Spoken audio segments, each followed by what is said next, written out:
All right, you have Jack M. Posobiec sitting in for Stephen K. Bannon. Stephen Bannon is battling it out today. Today is a day with a lot of wars going on. We got wars in Turkey. We've got eyeing up northern Syria. We've got wars in Ukraine where Russia has invaded. We've got China, the CCP. They're eyeing up Taiwan. They're calling it Operation T. That's what's coming next. And here in America, we're battling over the definition of what is a woman. But we've also got another battle going on in the battleground of the hearts and minds of Americans, a political battle. It's also a court battle at the Supreme Court over Roe v. Wade, a decision we expected to get it today at one point. It didn't come down on the abortion question.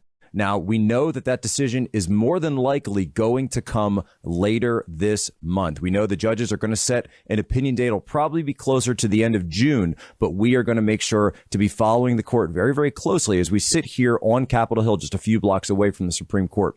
But I wanted to bring in here to War Room Battleground Alex Clark. Now, she's the host of The Spillover, and she has been a leading voice for the pro-life movement, but also the younger, the new conservative pro-life movement. And I wanted to bring Alex on to talk about what it means for the next generation coming up. They call themselves the post-Roe generation. And it really thinks that if this leaked opinion that we've seen come out does come to fruition, that this will indeed be the next phase of the pro-life movement. Alex Clark, welcome to War Room Battleground. I cannot believe I'm here. This is my first time in the War Room, so I'm really honored. Thank you so much for having me. Absolutely. Now tell me, when you're out there, when you're speaking at these pro-life events, and you're also working, of course, with TPUSA, where you've got the show there, I've got the show there on human events. What are you hearing from the younger generation? What are you hearing from the students when they talk about Roe? Because they've grown up with Roe v. Wade. Yeah, so they're really having an interesting battle right now on their college campuses and in their high schools, because a lot of kids don't understand that it doesn't mean that abortion just goes away completely. It will be a state's decision depending on this Dobbs outcome. And what I'm hearing is that the Dobbs outcome, allegedly, a bunch of the justices are wanting to wait on that because they want to wait till their kids are out of school. You have some justices right now who still have kids in school. So if that decision comes down while they're in their last school, it could be really dangerous for their kids. And so they're wanting them to finish out their school year so that they can drop it over the summer. And then there's a little bit of time before their kids are on campus again. Because, and don't bury the lead there, because we just saw a potential assassination attempt on Supreme Court Justice Brett Kavanaugh just a few miles from here, Washington, D.C., over in Chevy Chase, where there was a would-be assassin who traveled all the way, I believe it was from California, a 26-year-old guy dressed in black, suitcase, backpack, weapons, zip ties. He was planning to do something really, really bad to Kavanaugh. And many people have suggested that he may have also been targeting Kavanaugh's family. We've also seen this group, Ruth Sent Us, they're targeting and certainly been calling out the homes of the justices, in some cases using the names of the justices and their family. So are you saying the justices are actually worried for their children in school if and when this decision comes out? That's what I'm kind of hearing and seeing. So, it makes sense with what just happened to Justice Kavanaugh. I would be very on the edge as a parent, too, if I were in their situations. So I think you do have to put safety first and think about that kind of stuff, it's very sad that we're living in that day and age where you can't even make a political stance on something without fearing for your life. But now tell me then, so beyond the justices, their kids, the ones in school, because you're out there on the front lines, you're talking to college students, you're working with the young generation of the next level of the pro-life movement. What are they telling you are the issues that they face on campus? What are the issues they face when they get into this issue of abortion? I think it's a compassion issue. And I'll say this, pro-lifers have to be better about not just going into statistics when we're asked a very emotional question. So the pro-choice side likes to bring up, cases of rape and incest and things like that. And I think as conservatives, or I should say pro-life conservatives, we typically want to say, it's only less than 1% of abortions that are caused from that and different things like that. But really what they're looking for when you're debating abortion is for us to have a compassionate answer. And so number one, as we're going into this very heated summer, with the topic of abortion on everyone's minds, we have to think about that, how we are talking about the pro-life stance how we're going to make that sound compassionate, showing them we do care about women and we care about the baby. We care about the mothers and the baby. And then also, there's just a lot of unknown. People don't understand that there are way more women's health clinics that do not give abortion, but do provide all of the other healthcare things that they talk about that they need from Planned Parenthood. They don't understand that there's way more of those that exist in every city than even Planned Parenthood.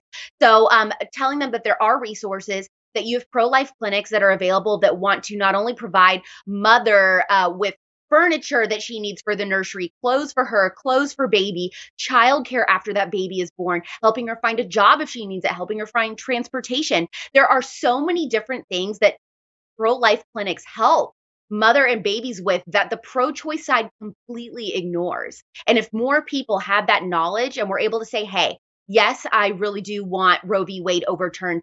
Here's what a post-Roe America is going to look like. You're going to see these pro-life clinics, churches really standing up. And that's another thing this summer. If your church isn't discussing the topic of abortion, you need to find a new church. Well, and it's not only that, Alex, because when you're saying that the pro-choice side isn't necessarily ignoring those pro-life centers, I would actually go a step further, because you do have one segment of the pro-abortion side in this country that is paying attention to those pro-life centers, because they're firebombing them, they're attacking them, they're spray painting them, they're using graffiti, and it's this group Jane's Revenge. And yet this story, I see it covered in conservative media. Of course, they talk about it here on the War Room. I talk about it on my own show on Human Events, but you don't see anyone out in the mainstream media, and I know it sounds like a cliche at this point, but really nobody talks about this massive wave of violence that's going on across our country. This is political violence. And keep in mind, this is at the same time that we're talking about January 6th every night. The news networks, ABC, CBS, NBC, January 6th hearing, January 6th hearing, January 6th hearing. Okay, year and a half ago, what's going on right now in America? A wave of attacks on these very pro-life centers, which, to your point, they try to act like they don't even exist. Well, that is a tone set by the Biden administration, because you have had Biden's press secretaries up there saying, oh, let these people, march in Supreme Court justice neighborhoods. Let them have their voices heard. Don't really say anything about the attack on Kavanaugh, the attempted assassination on Justice Kavanaugh. That is incredibly telling. They don't care, and they're really flirting with danger at this point, and flirting with the idea of, you know what? It's okay as long as the violence is targeting conservatives or pro-lifers. Then it's okay. Then we don't mind. Right. So, of course, this comes in conjunction with them saying they want to come after the Second Amendment. Matthew McConaughey says, hey, take one for the team. Put down your assault rifles. Put down your assault weapons. You don't need that AR-15. Right. One of these horrific and admittedly horrific and tragic school shootings happenings. But what do? They turn around and they want to take guns away from people that haven't committed any crime. They want to take guns away and punish lawful gun owners, the 99.999% of gun owners that have never used their gun for unlawful purposes whatsoever in their life. They're doing it at the same time that it feels like, to me, when I watch Joe Biden, when I watch the press secretary, Kamala Harris, of course, back in 2020 was fanning the flames of this. They are unleashing the crazies. And then you've got these DAs around the country, not in San Francisco, of course, as of last week. You've got these DAs that were propped up by far left money that are letting violent criminals go. Alex, are we in for a hot summer? What should we expect?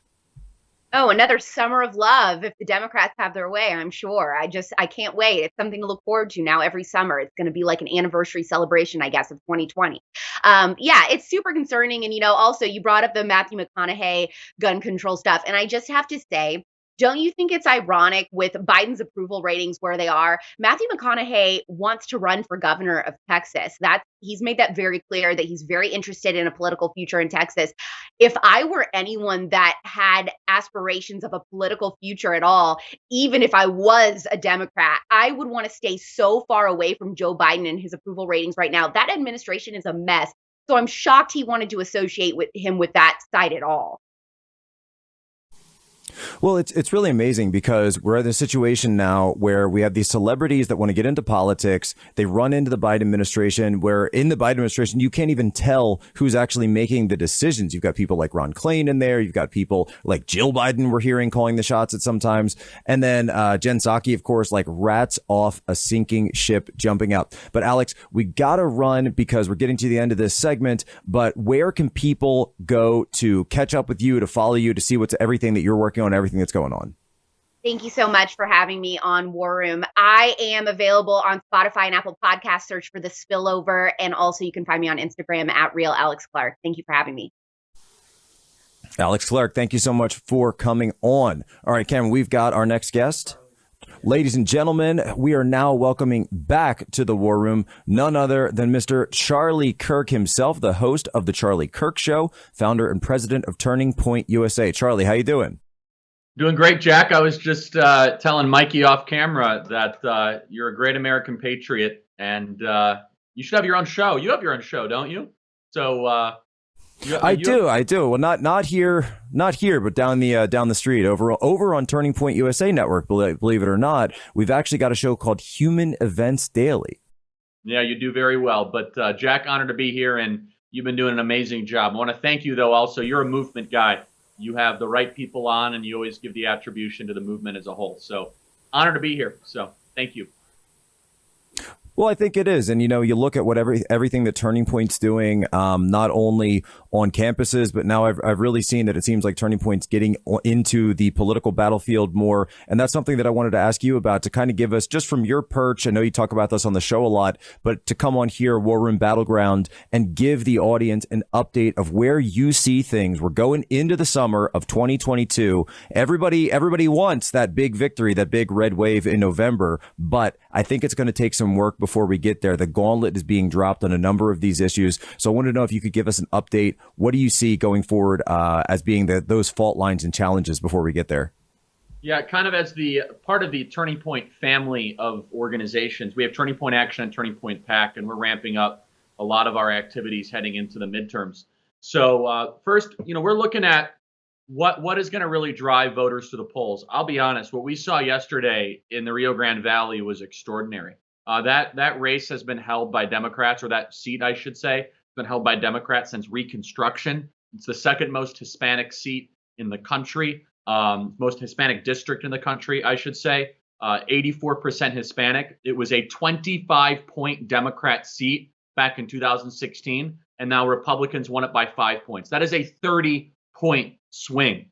So the initial analysis that will be given by the talking heads on TV is not wrong, but it's incomplete. Well, they'll say, oh, it's inflation that drove them to the polls, bad economy, they don't like Biden. That's true, but it's also deeper than that. It's also about immigration. That's part of it. The more we talk about immigration, the more we win over Hispanics. The Republican consulting class has always told us for years, stop talking about immigration, you're going to lose Hispanics. It's the opposite, Jack.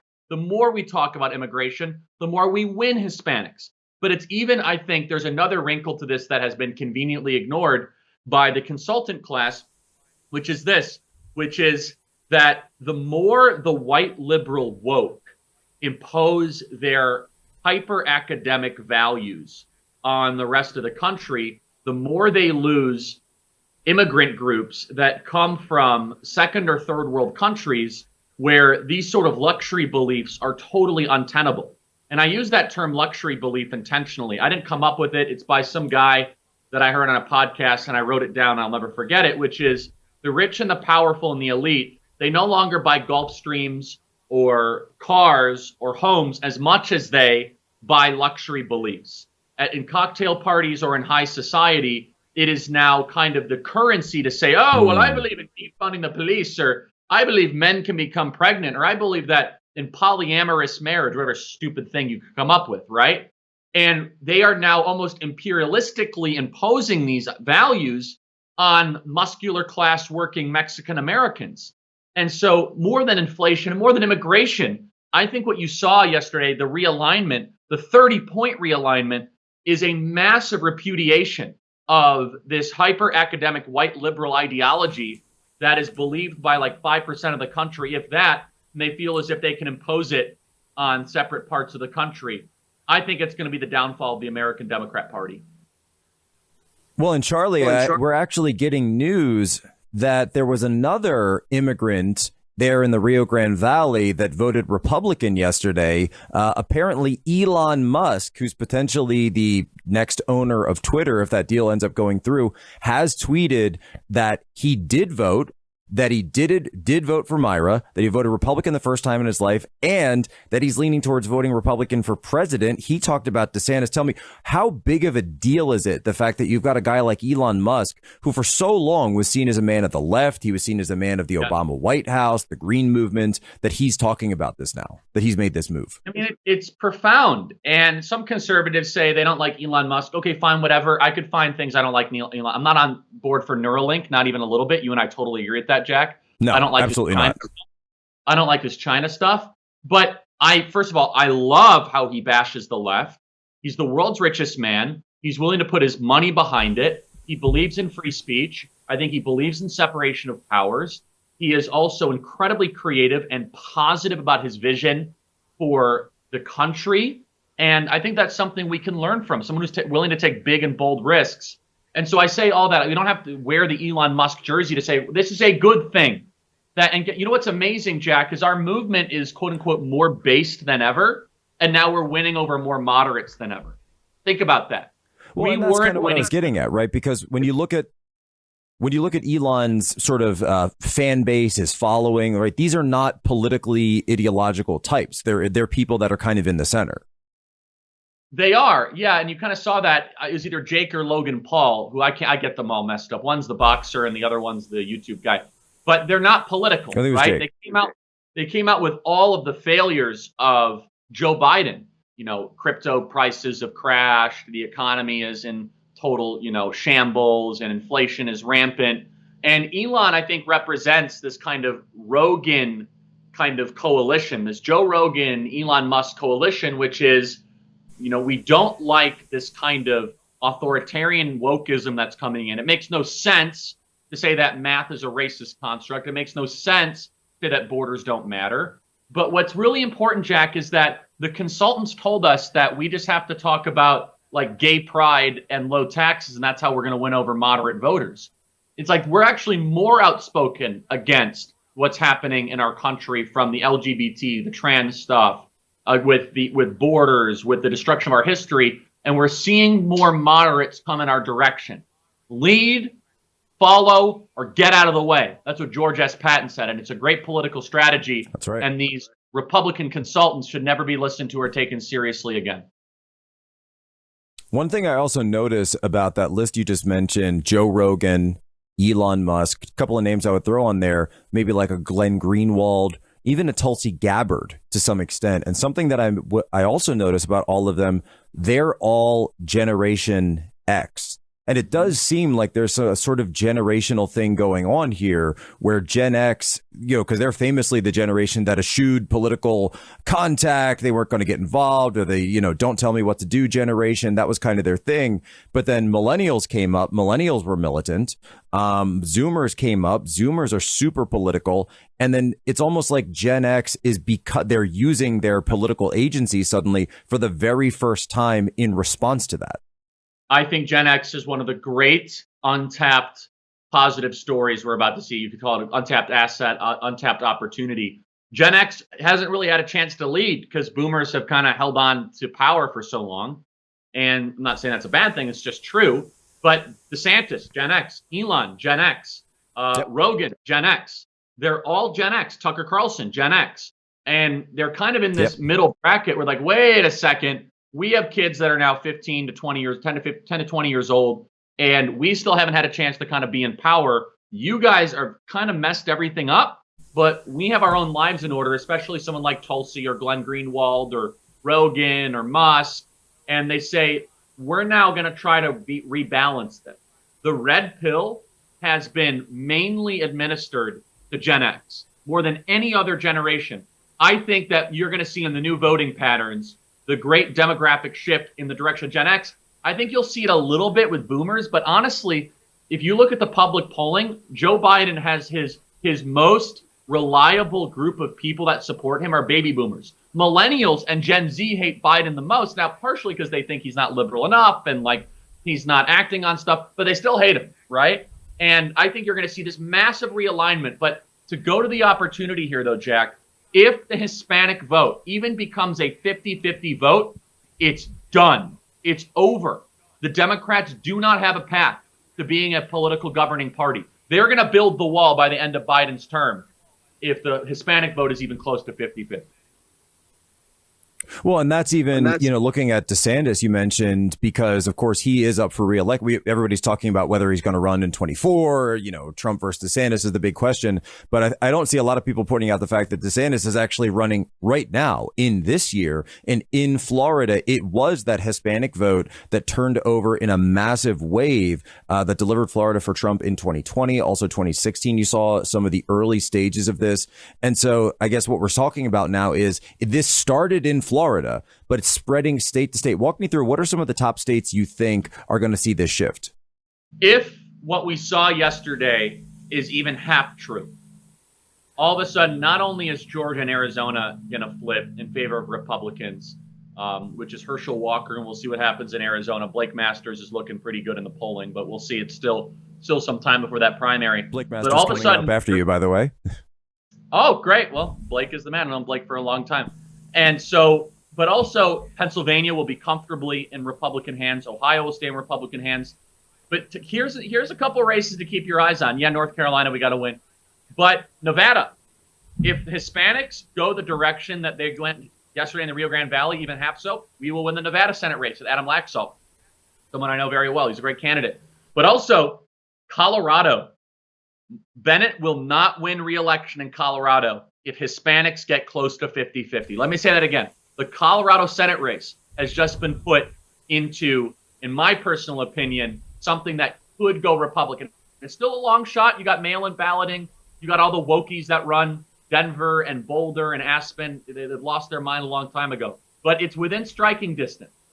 And so, the big Senate races, Georgia with Warnock, Arizona with Kelly, Nevada with Cortez Mastro, open Senate seat in North Carolina we have to hold, open Senate seat in Pennsylvania we have to hold. I know you're no fan of Dr. Oz. I'm of the opinion we got to just suck it up. There's a lot of things in life I don't like to do, but you and I can have that dialogue off camera at a different time. The great J.D. Vance is going to win in Ohio, which is amazing. So we got some great candidates across the board. But I'm telling you, Jack, there's some pickup opportunities here that'll shock the world, Colorado being one of them.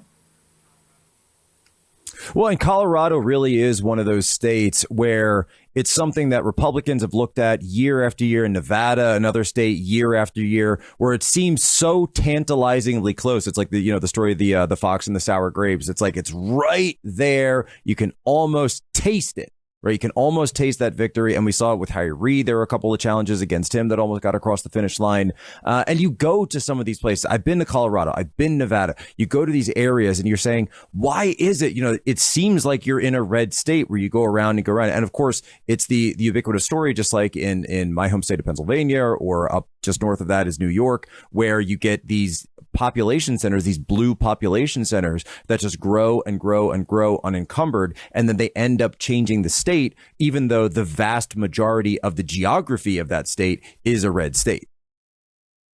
Yeah, that's exactly right. And so it kind of comes down to the swing districts, which is obviously the suburbs. Can you drive out the rules? But this is where the Hispanics all of a sudden really mix up the matrix, Jack. Which is all of a sudden, if the reliable Democrat Hispanic base, which there's a significant Hispanic population in Colorado, more than people realize, very significant Hispanic population. If all of a sudden they're going to now be not a reliable 70% Democrat voting demographic, but only a 55% reliable, and you drive up the rules and you do better in suburban Denver because of gas prices, and you're now talking about an extraordinary equation here. So if you want to really get ambitious, well, hey, Charlie, go ahead. Don't mean to cut you off, but I'm just looking at my clock here. I've got about 2 minutes left. I realized. What are you working on? Do you have anything that's coming out in the works for people to know about? Yeah, we announced last week through our 501c3, our educational arm, Turning Point Academy, which we're really excited about. We believe it's going to be a game-changing educational project to help revolutionize the way we do education in America. We already announced our first brick and mortar school in Phoenix, Arizona, in collaboration with the great Dream City Christian. If you're in Arizona and you're interested, you go to dreamcityschools.org. That's dreamcityschools.org to check that out. We're going to announce another 2 schools actually in the next 2 weeks, Jack, which we're really excited about. We have plans for another 10 in the next couple of months. And so at Turning Point USA, we have a philosophy that every single student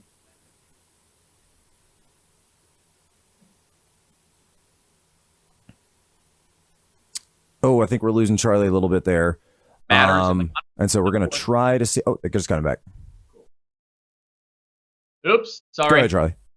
Well, as soon as I start plugging Turning Point USA, I just get all messed up. So no, we're going to be the leaders in education all throughout a student's life, from high school chapters, college chapters, social media, your wonderful show, Jack, and of course now through brick and mortar schools. So Turning Point Academy, they can go to tpusa.com to check it out. And do I understand that there might be a new Charlie Kirk book in the works? There is The College Scam. Check it out and pre-order it. We'll have to talk about it another time. The College Scam. Charlie Kirk. Always a pleasure, sir. Appreciate you coming on, everything you do. Charlie Kirk, the man who never sleeps. I'll have to talk to Mike Lindell. Maybe you can help him out a little bit with that. Thank you. Stay right tuned. We are going to be coming back. We've got Blake Masters coming up. We've also got Taylor Marshall. We've got Dr. Taylor Marshall. We're going to talk more about this fire bombings, this new group, militants, Jane's Revenge. Do not go anywhere. War Room Battleground continues. They put Peter Navarro in leg irons for simply doing his constitutional duty. Now they want to put Peter in prison for standing up for Donald Trump. Please go to Amazon right now and order Taking Back Trump's America to help fund Peter's legal defense. Taking Back Trump's America provides a critical MAGA blueprint to put Trump back in the White House in 2024. Buy Taking Back Trump's America on Amazon today. If they can put Peter Navarro in prison, they can come for all of us. War Room Battleground with Stephen K. Bannon.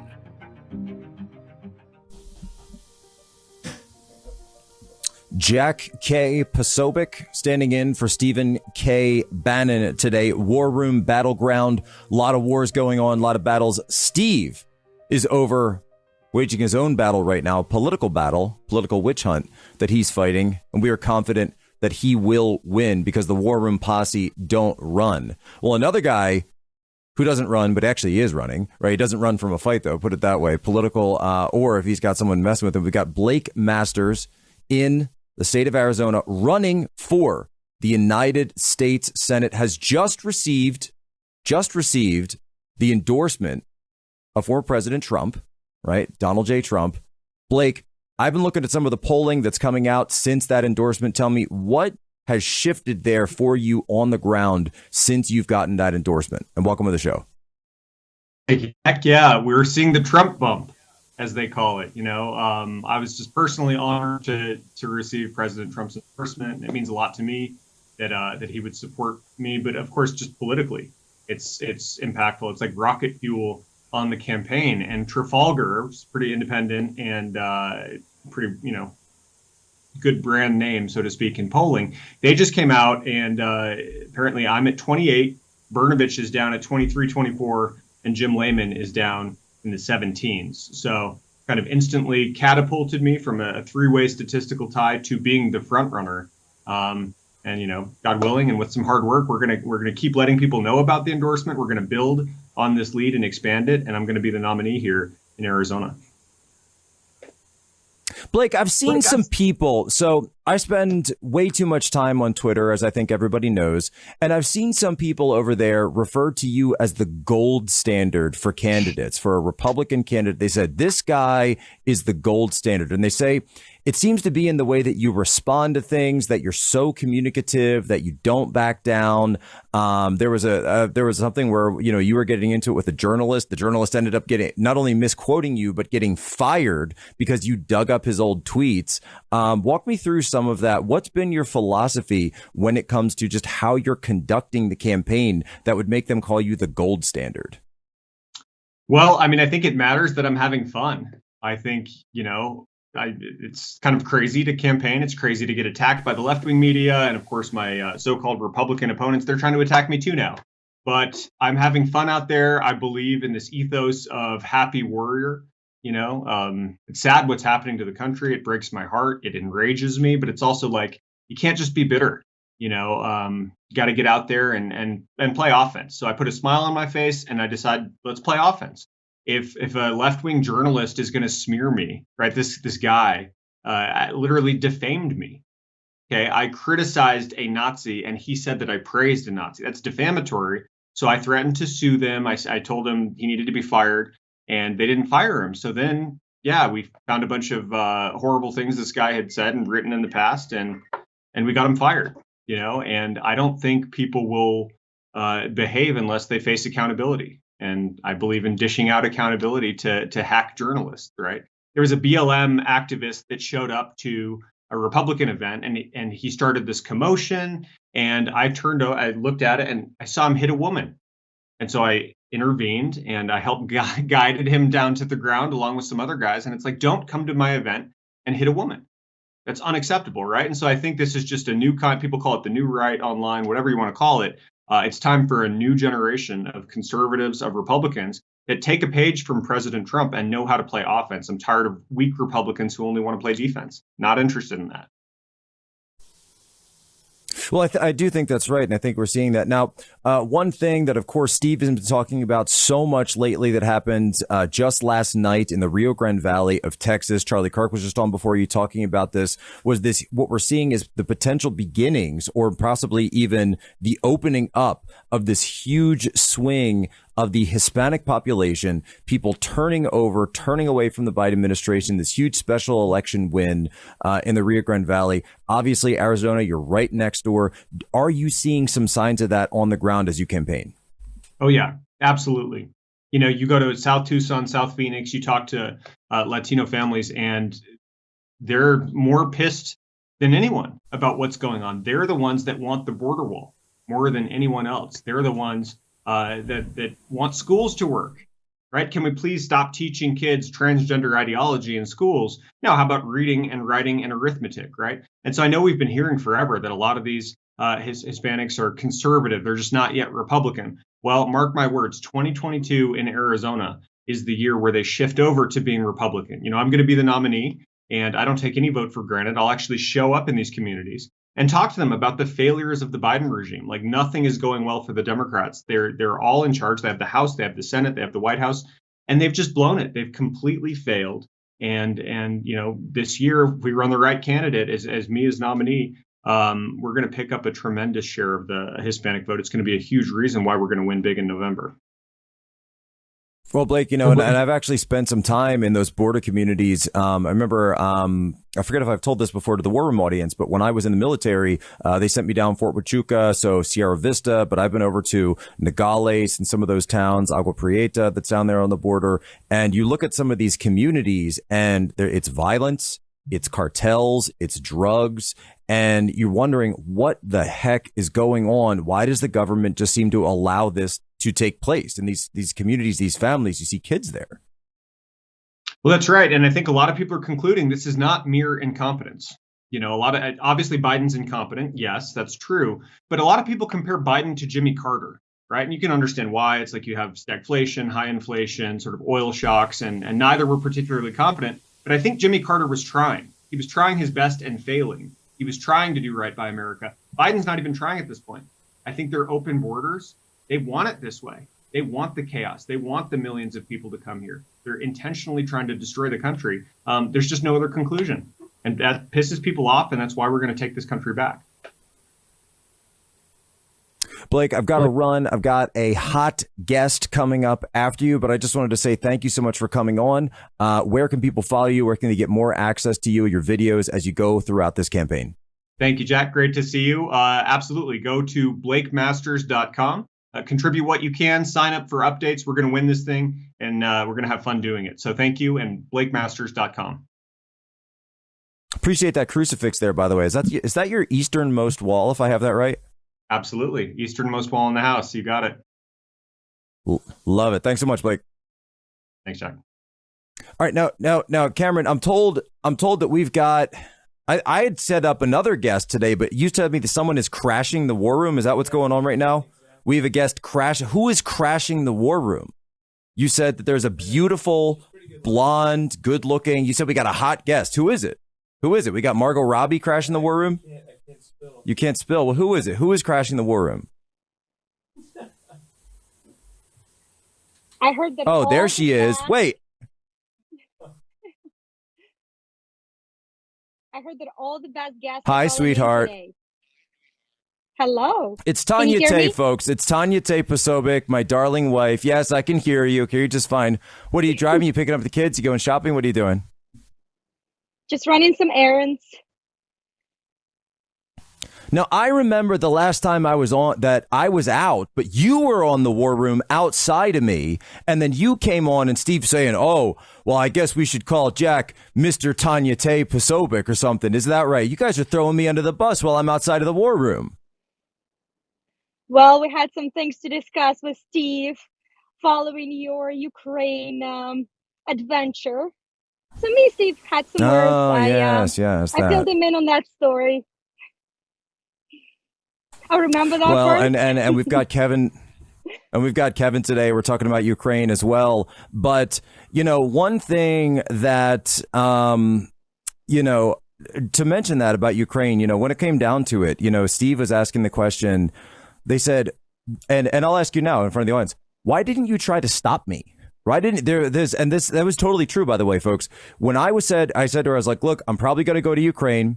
We have the moment at the train station. We're standing there. What was going through I'm going to interview my wife right here for a second, right? What was going through your mind when we were at that train station, the last train station in Poland, Przemysl, and you know that I was going to Ukraine. And at that point, I didn't even have a train ticket to come back. What was going through your mind in that moment?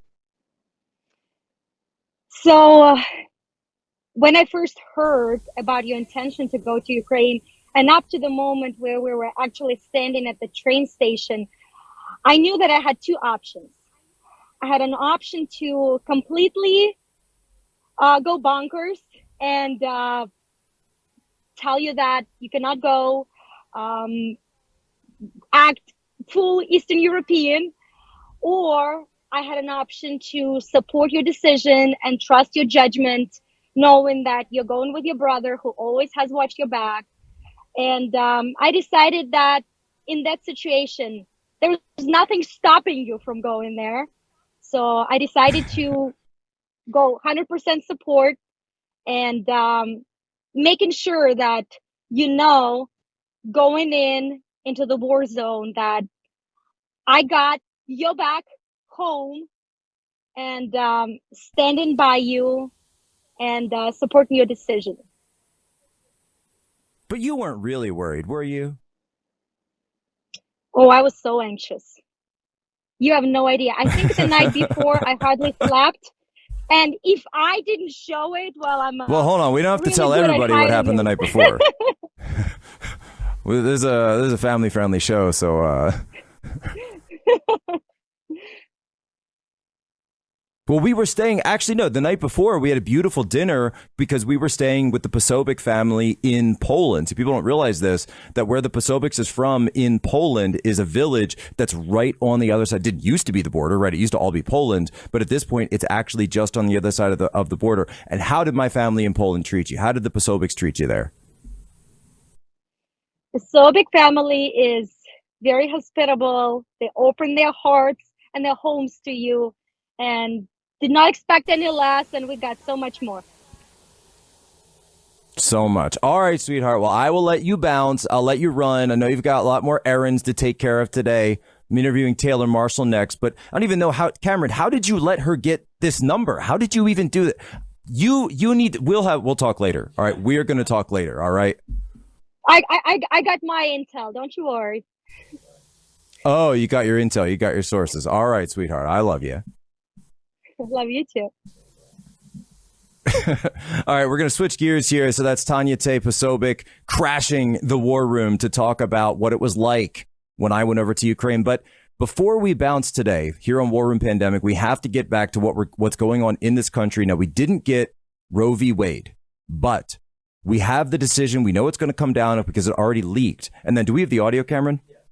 I want to play, before we bring in here Dr. Taylor Marshall to get his reaction, I've got audio of a new communique from this militant group called the Jane's Revenge. And Jane's Revenge, that's like an Antifa group that is specifically targeting pro-life centers. And we've got a communique from them that is not, they put it through a machine translator. So we've got an actual, text to speech. We can actually hear what they had to say. So let's play this and let's show some of the footage that the network news refuses to show you. You have seen that we are real.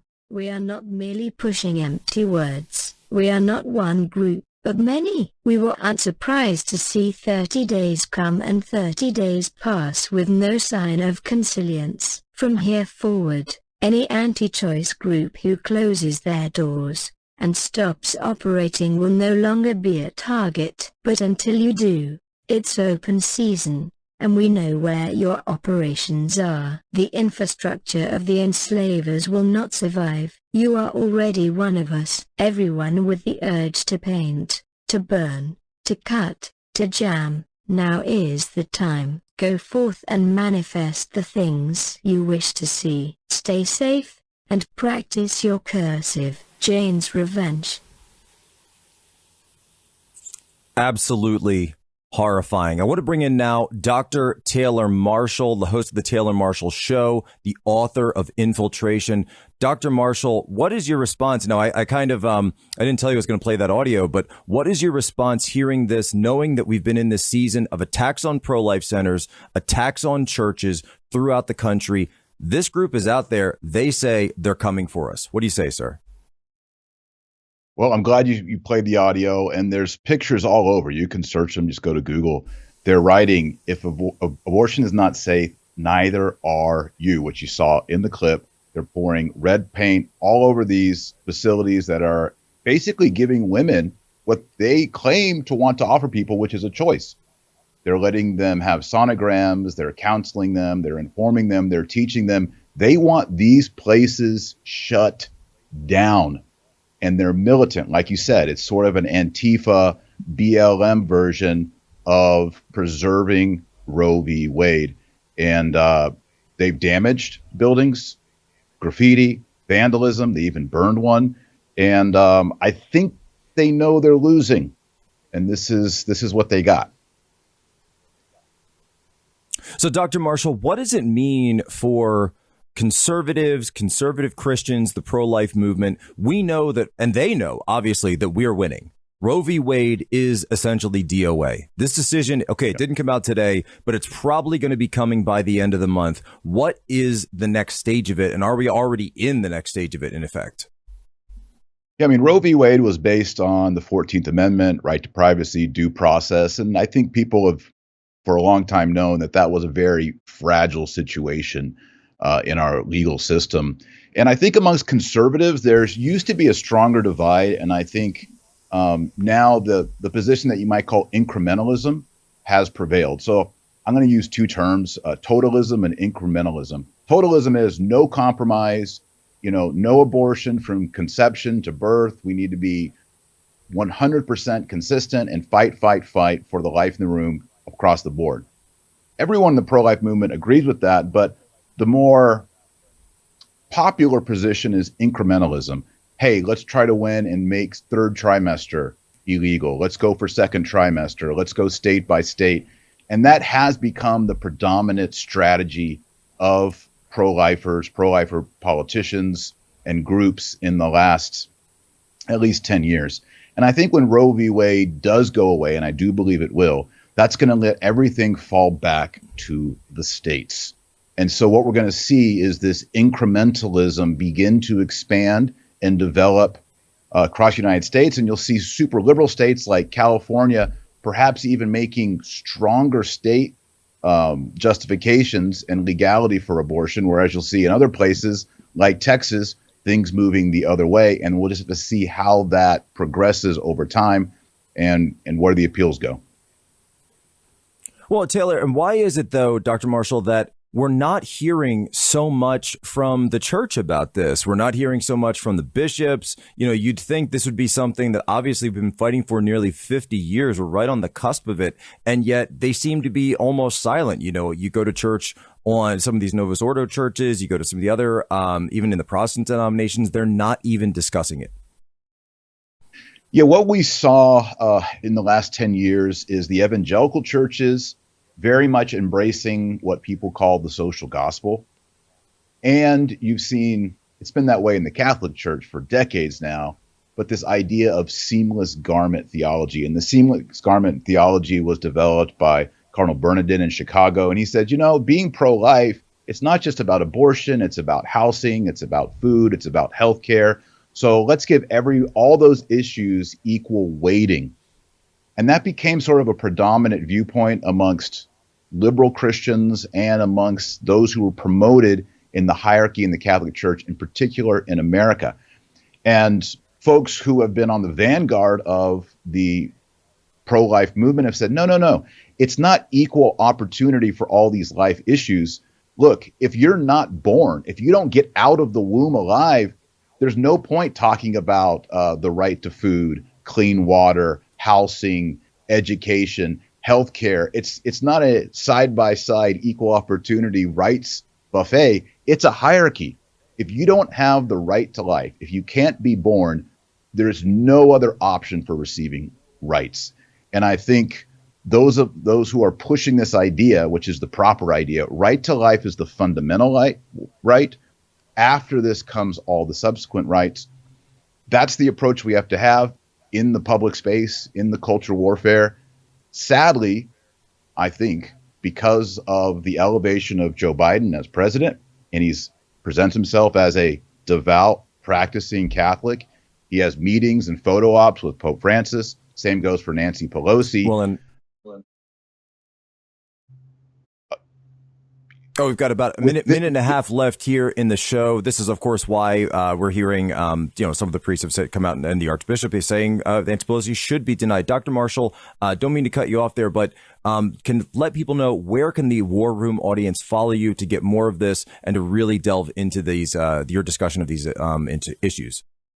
Yes, we can talk more about this. Go to Dr. Taylor Marshall podcast or Dr. Taylor Marshall show on YouTube, Spotify, and we'll get more into these issues over there. Dr. Marshall, thank you so much. Honored, as always, to have you and your fantastic lighting on the show, be able to interview you here. You know, I have to talk to Steve. Maybe we can up the rent around here. Get some of that nice. Well, you know, when you were Marshall. introducing, it's Texas. you said it's the Texas light, isn't it? Well, you're saying your next guest is a hot guest, and I'm like, man, Jack's really pumping me up. The hot guest, and then it turned out to be your wife. So maybe my lighting's not that good. I'll take. I mean, you're not too bad looking for a silver fox, but I don't know. I'll take the Slavic blonde over you any day of the week. Dr. Marshall, thank you so much for being on with us, and to the audience, thank you as well. We'll keep you in your prayers. Pray for Steve. This is War Room Battleground. Steve is in a fight the same way that we're all in this fight for ourselves, for our country, for our family, for our children, and for our future. Thank you. Take care. Good night. Ladies and gentlemen, you have my permission to play ashore.